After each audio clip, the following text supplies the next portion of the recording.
नमस्कार, सुबह 9 बजे की खबरों में आप सभी का स्वागत है। मैं हूं नीलू और सबसे पहले बात मुरादनगर हादसे की करें तो इसमें आरोपी जो हैं 3, उसे गिरफ्तार कर लिया गया है। आरोपियों की गिरफ्तारी हो गई है।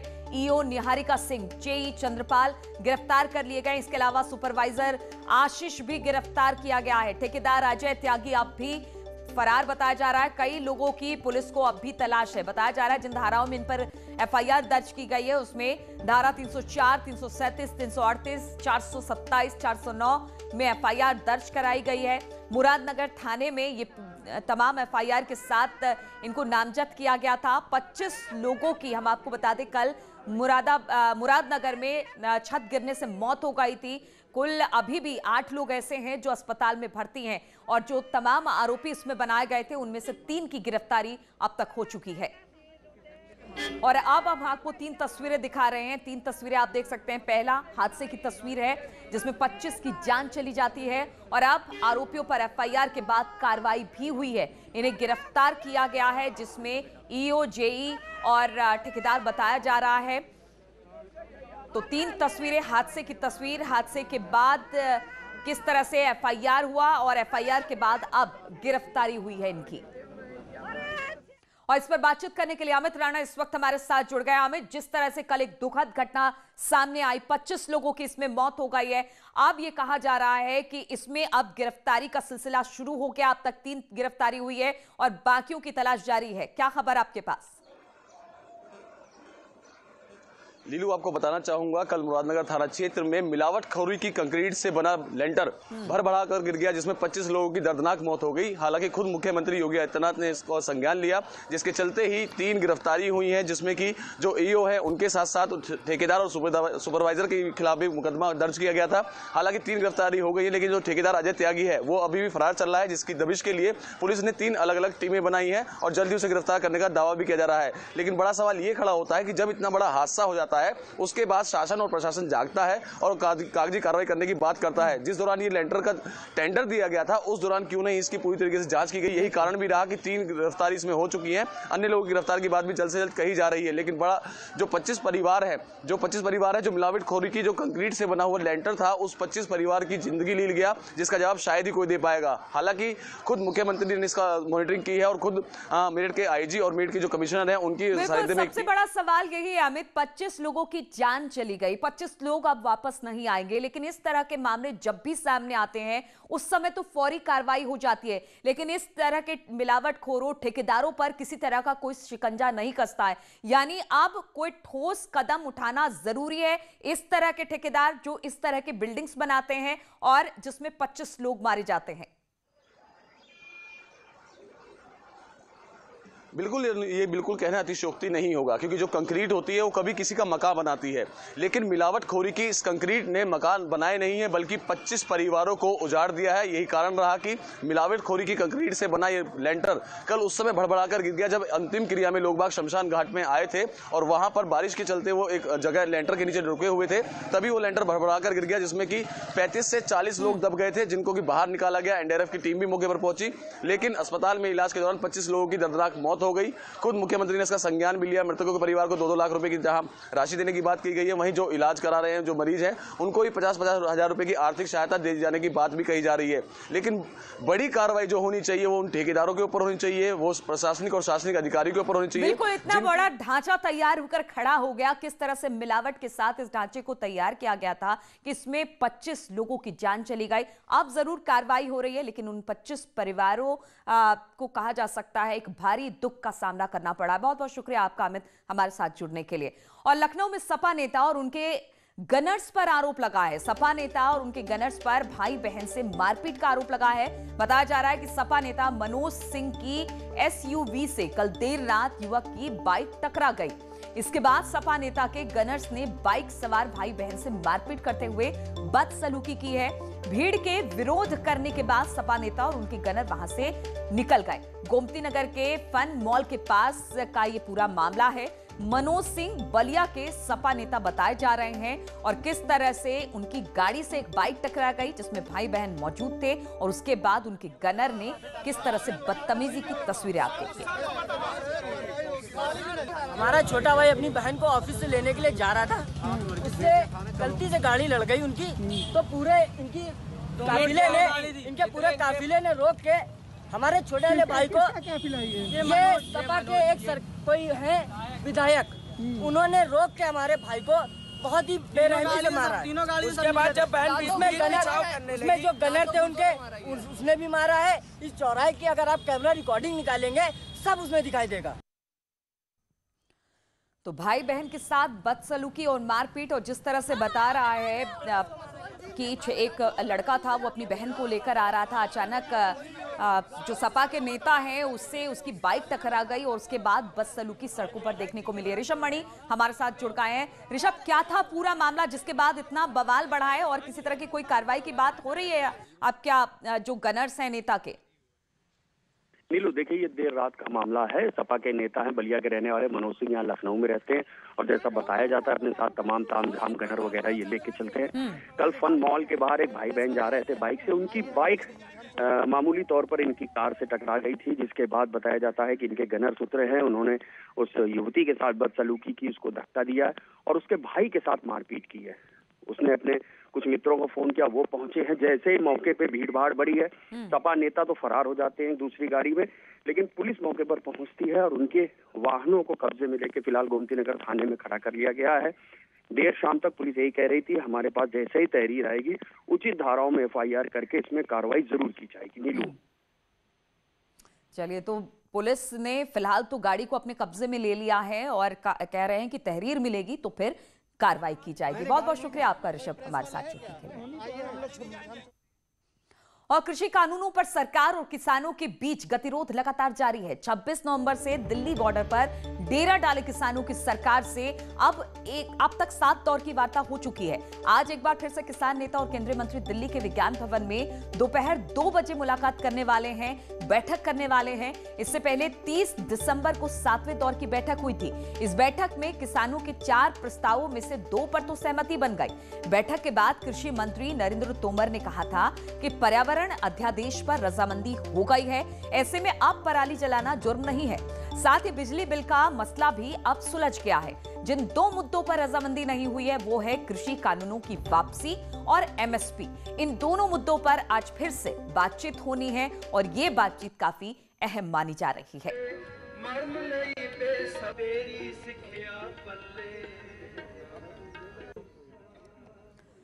तो लगातार किसान अब भी डटे हुए हैं, सरकार से वार्ता जारी है। 7 दौर की वार्ता हो चुकी है, कुछ मुद्दों पर सहमति बन गई है, लेकिन 2 जो बड़े मुद्दे हैं आज उसको लेकर एक बार फिर से सरकार और किसानों के बीच विज्ञान भवन में दोपहर के 2 बजे बैठक होनी है और खास तौर पर MSP और कृषि कानून वापसी के मुद्दे पर सरकार से किसानों की बातचीत होगी और किसानों के आंदोलन आज की बातचीत पर ही टिकी हुई है। बातचीत करने के लिए इस वक्त हमारे साथ हमारे सहयोगी अमित राणा जुड़ गए हैं गाजियाबाद से।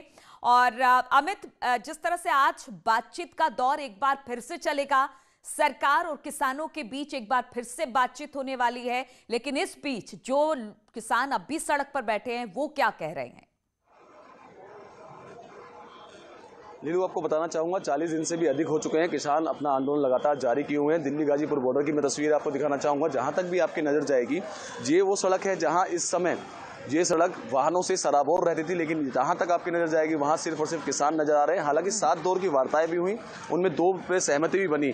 आज का दिन बहुत ही अहम है क्योंकि आज एक और बैठक होनी है सरकार के बीच और किसानों के बीच में। तो लगता है आज कुछ निष्कर्ष निकल कर आएगा। नहीं, हमें तो उम्मीद है, उम्मीद पे ही बैठे हैं जी। हमारे देश की सरकार है, सरकार किसी पार्टी और उसकी नहीं होती जी, सरकार देश की और जनता की होती है। हम तो सरकार से उम्मीद कर रहे हैं, अभी तक इस आंदोलन में हम सरकार से अनुरोध कर रहे हैं, अभी तक इस आंदोलन में हमारे लगभग 59 किसान शहीद हो चुके हैं और आज हमने कारण पड़ा कि सरकार चिंतित है। तो अगर वास्तव में सरकार चिंतित है और अगर उनकी नीयत में खोट नहीं है तो सरकार हमारी किसानों का जो समस्या रह गई है 2, ऐसा जो सरकार कह रही है 50% मांगे, वो 50 नहीं थी। हमारे पीछे के 2 बिंदु उन्होंने उठा ली, वो मांग थी हमारी, लेकिन मुख्य मांग हमारी MSP। कोई भी अगर निष्कर्ष निकालना होता है तो 2 कदम आप पीछे हटे, 2 कदम सरकार पीछे हटे। नहीं, हमें लग ही नहीं आ रहा ना मुख्य मांगों पर सरकार को छट रही है। सरकार हटे तो भाई सरकार, लगता है आज की बैठक में कुछ निष्कर्ष निकलेगा? नहीं, उम्मीद तो पूरी है, तो उम्मीद पे बैठे हैं और हम तो आपके चैनल के माध्यम से सरकार से और सरकार में बैठे लोगों से अनुरोध करते हैं कि अभी किसान सरकार से कुछ मांग नहीं रहा है, किसान सरकार से कुछ नहीं ले रहा है। केवल तुमने जो गलत किया उसी की वापसी मांग रहे हैं। हम आर्थिक हानि सरकार को नहीं होगी। अगर आज भी कोई निष्कर्ष नहीं निकलता तो क्या रणनीति रहेगी किसानों की? रणनीति तो हमारे नेताओं ने बता दी। ट्रैक्टर मार्च है हमारा 6 तारीख को, और उसके बाद हमारी 26 जनवरी को दिल्ली में परेड करेंगे किसान। तो किस तरह से किसान ये बता रहे थे कि आज जो वार्ता होनी है उसी पर किसान आंदोलन किस तरह से अब आगे चलेगा वो डिपेंड करता है। उन्होंने कहा कि हमने अपनी मांग रख दी है, अब सरकार को ये तय करना है कि सरकार इसको किस तरह से लेती है। बहुत बहुत शुक्रिया आपका अमित हमारे साथ जुड़ने के लिए। और अब खबर आगरा से लेते हैं। यहां पर आगरा पुलिस और इनामी बदमाश के बीच मुठभेड़ हुई और इस मुठभेड़ में 50,000 के इनामी बदमाश बंटी को गोली लगी है। इनामी बदमाश बैंक लूटकांड में फरार चल रहा था। पूरा मामला थाना सदर इलाके का बताया जा रहा है, जहां पर कुछ दिन पहले इंडियन ओवरसीज बैंक में सरेआम 57 लाख कैश लूट की कांड की वारदात को अंजाम दिया गया था। इस वारदात में पुलिस ने 5 बदमाशों को पहले ही जेल की सलाखों के पीछे भेज दिया है। पुलिस गिरफ्तार बदमाश के पास से करीब 6 लाख की नकदी भी बरामद की है। वहीं बदमाश बंटी का एक साथी अंधेरे का फायदा उठाकर भागने में कामयाब रहा। फिलहाल पुलिस फरार बदमाश की तलाश में जुट गई है। 1000 के इनामी अपराधी बंटी के साथ पुलिस टीम की मुठभेड़ हुई है, जिसमें अपराधी बंटी घायल हुआ, उसे मेडिकल एड के लिए हॉस्पिटल भेज दिया गया है। उसके एक मोटरसाइकिल, अवैध असलहे और बैग में लूटे गए पैसे बरामद किए गए।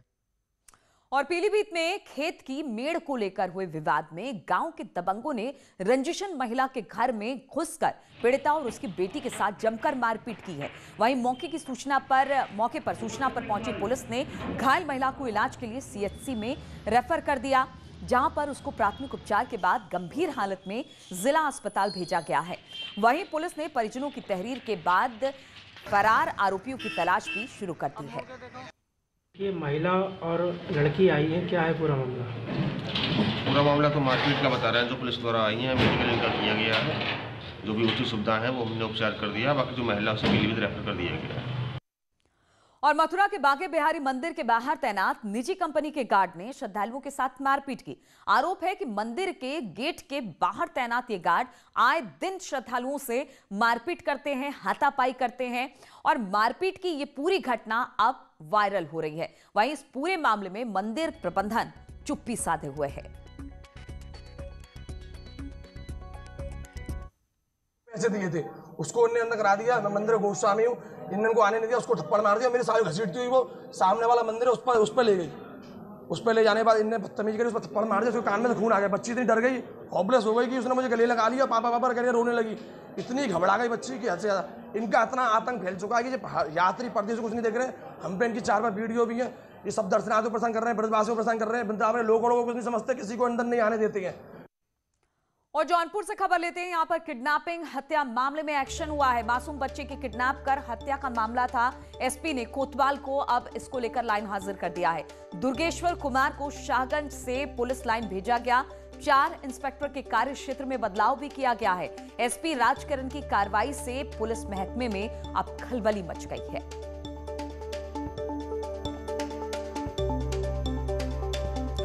तो एसपी ने कोतवाल को किया है लाइन हाजिर। किडनैप कर हत्या का मामला था। दुर्गेश्वर कुमार को लाइन हाजिर किया गया है। किडनैपिंग हत्या मामले में अब एक्शन लिया गया है। और रुकेंगे यहां पर छोटे से ब्रेक के लिए, बहुत जल्द लौटते हैं।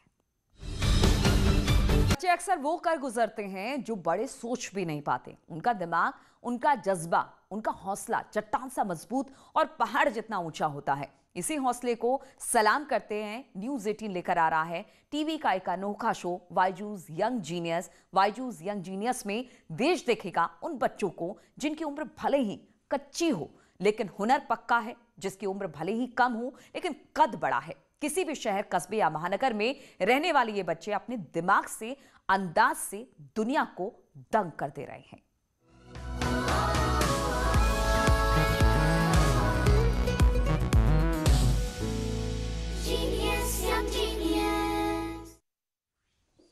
और ये खास कार्यक्रम हम दिखाएंगे 16 जनवरी से, लेकिन उससे पहले आपको मिलाते हैं कुछ और कमाल के किट से। मुंबई में रहती हैं कार्तिकेय किट, 15 साल की खुशी जो दो बार दुनिया की सबसे कम उम्र की ब्लैक बेल्ट होने का खिताब जीत चुके हैं।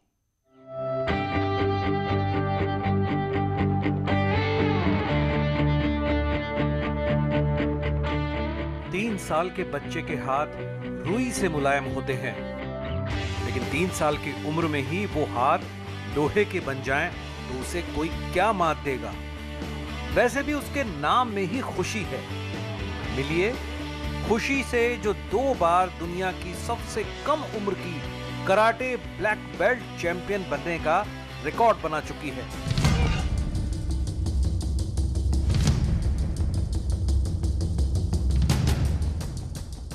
फोर to 5 hours प्रैक्टिस करती हूँ दिन में। सुबह मेरी कराटे की प्रैक्टिस होती है और शाम को मेरी वेपन्स वगैरह उनकी प्रैक्टिस होती है। खुशी कराटे में कितनी हुनरमंद है, इसका अंदाजा इसी बात से लगता है कि वो सिर्फ 7 साल की उम्र में महाराष्ट्र में सबसे कम उम्र की first degree black belt champion बनी। 2 ही साल बाद 2014 में 9 साल की उम्र में खुशी ने झंडा गाड़ा और दुनिया की सबसे कम उम्र की सेकंड डिग्री चैंपियन बन गई। 2018 में 13 साल की उम्र में खुशी ने दुनिया की सबसे कम उम्र की third degree black belt champion का खिताब जीता। खुशी की मां बुलबुल पुंज भी जूडो खेलती थी। जूडो का वही अनुशासन उन्होंने अपनी बिटिया के दिलो दिमाग में भरा। आस पड़ोस के लोगों ने सवाल उठाए कि लड़की को कराटे क्यों सिखाना है, चोट लग जाएगी। लेकिन एक मां का दिल जानता था कि उसकी बच्ची में एक अनोखा जुनून है। 4 साल की भी नहीं थी वो, उसी टाइम उसने एक इंटरस्टेट चैंपियनशिप में, शी वॉज द यंगेस्ट, और जिस कैटेगरी में भी वो खेल रही थी उसमें भी सबसे छोटी थी, और उसने 2 सिल्वर मेडल मारे थे। और उसके बाद वो नेशनल्स खेलने पूना गई थी। तो मतलब तब मुझे रियलाइज हुआ कि शायद ये आगे जाके कुछ कर सकती है। इसी का नतीजा है कि इतनी कम उम्र में ही खुशी के पास देश विदेश में जीते 400 से ज्यादा मेडल हैं, और वो हरियाणा में होने वाले खेलो इंडिया में भी अपनी दावेदारी पेश करने वाली है। मेरे पेरेंट्स जो हैं वो मुझे बहुत सपोर्ट करते हैं। मम्मी का काफ़ी इंपॉर्टेंट रोल है। टूर्नामेंट्स में अगर जल्दी जल्दी कभी पहनना होता है तो स्टार्टिंग में तो मैं पहन के चली आती हूँ। उसके बाद अगर 1 फाइट 2 फाइट हुई तो हमें अपना जो ग्लव्स वगैरह उनका कलर चेंज करना होता है जो है, तो वो जब चेंज करना होता है तो हार्डली वो 1 मिनट से भी कम टाइम देते हैं। तो मम्मी उधर सारे इक्विपमेंट्स लेके बैठी होती हैं और वो जल्दी जल्दी मेरे चेंज करवाती हैं, उतार के वो पहनाती हैं। एक माँ की इच्छा ने एक बच्ची को जैसे नए पंख दे दिए हैं। अब वो नहीं रुकने वाली।